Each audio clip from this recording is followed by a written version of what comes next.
अहम खबर आप तक पहुंचाएंगे। गुलजार हिजरी के निजी स्कूल में वालिदैन पर तशद्दुद का वाकया। तहकीकाती टीम ने रिपोर्ट महकमा तालीम को जमा करा दी। वालिदैन की तमाम शिकायत दुरुस्त साबित हुई हैं। इस रिपोर्ट के मुताबिक राव अफनान मजीद आगाह करेंगे। जी बताइएगा।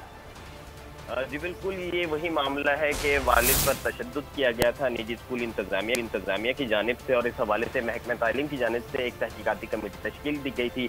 तहकीकाती टीम की ने अपनी रिपोर्ट जो है वज़ीर तालीम को अरसाल कर दी और उसमें ये वाज़ेह किया है कि निजी स्कूल फीस की ताखीर में बच्चों को हक बेजा में रखता है। स्कूल इंतजामिया ने बच्चों के साथ भी जो है वो बदसलूकी की, और इस हवाले से प्रिंसिपल, वाइस प्रिंसिपल, अकाउंटेंट और वालिद के जो बयानात हैं वो भी कलमबंद किए गए, और स्कूल इंतजामिया के खिलाफ कार्रवाई करने का जो सिफारिश की है। और ये भी कहा गया है कि इस स्कूल की रजिस्ट्रेशन कैंसिल की जाए, वो बच्चों के साथ और वालिदैन के साथ बदसलूकी की जाती है। बहुत शुक्रिया आगाह करने के लिए।